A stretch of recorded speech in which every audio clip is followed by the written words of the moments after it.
کہیں کسی دور دراز ملک میں علی بابا نام کا ایک غریب لکڑہارا رہتا تھا۔ وہ دن بھر جنگل سے لکڑیاں کاٹ کر بازار میں فروخت کرتا اور اسی سے اپنا گزر بسر کرتا تھا۔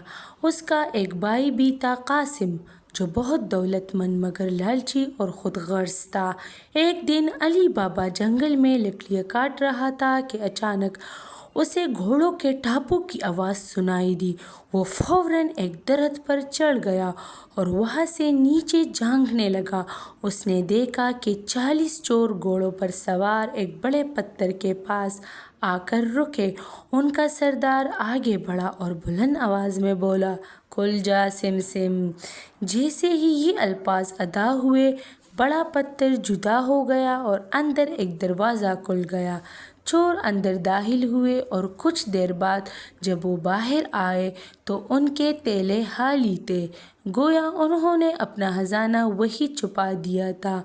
پھر سردار نے دوبارہ کہا، "بند ہو جا سمسم"۔ پتھر دوبارہ اپنی جگہ آ گیا اور چور وہاں سے چلے گئے۔ علی بابا نے جب یہ سب دیکھا تو وہ درخت سے نیچے اترا اور اسی طرح دروازہ کھولنے کی کوشش کی۔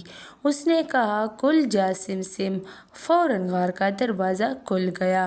علی بابا اندر داخل ہوا تو حیران رہ گیا۔ ہر طرف سونے، ہیرے، جواہرات اور قیمتی اشیاء کے انبار لگے تھے۔ اس نے سوچا کہ تھوڑا سا خزانہ لے کر اپنے گھر چلا جائے تاکہ غربت سے نجات مل سکے۔ وہ جلدی سے کچھ سونے کے سکے ایک تھیلے میں ڈال کر بولا، "بند ہو جا سمسم"۔ دروازہ بند ہو گیا اور علی بابا خوشی خوشی گھر لوٹ آیا۔ علی بابا نے اپنی بیوی کو خزانہ دکھایا اور دونوں بہت خوش ہوئے، لیکن اس نے کسی کو اس راز کے بارے میں نہیں بتایا۔ مگر بدقسمتی سے اس کا لالچی بھائی قاسم یہ سب جان گیا۔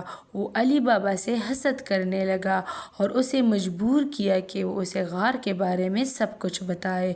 جب قاسم خزانے کی لالچ میں وہاں پہنچا تو اس نے بھی دروازہ کھولنے کے الفاظ دہرائے اور غار میں داخل ہو گیا، مگر وہ اتنا لالچی تھا کہ زیادہ سے زیادہ خزانہ جمع کرنے میں مصروف ہو گیا۔ جب واپسی کا وقت آیا تو وہ دروازہ کھولنے کے الفاظ بھول گیا۔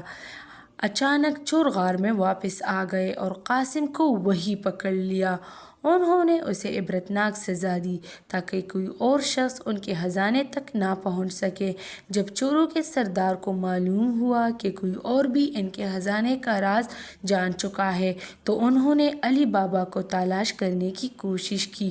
وہ ایک چالاک حکمت عملی کے ساتھ ایک تاجر کے روپ میں علی بابا کے گھر پہنچے اور 40 تیل کے بڑے مٹکے لے کر آئے، جس میں ہر مٹکے میں ایک چور چھپا ہوا تھا۔ لیکن علی بابا کی وفادار نوکرانی مرجینا نے ان کی سازشوں کو بھانپ لیا۔ اس نے عقل مندی سے گرم تیل ان مٹکوں میں ڈال دیا، جس سے تمام چور مر گئے۔ جب چوروں کے سردار کو یہ معلوم ہوا تو وہ علی بابا سے بدلہ لینے آیا، مگر مرجینا نے اپنی چالاکی سے اسے بھی ختم کر دیا۔ علی بابا بے خوف ہو چکا تھا کیونکہ چوروں کا خطرہ ختم ہو گیا تھا۔ اس نے غار کا خزانہ غربا اور مساکین میں بانٹ دیا اور ایک دیانتدار اور رحم دل تاجر کی طرح اپنی زندگی گزارنے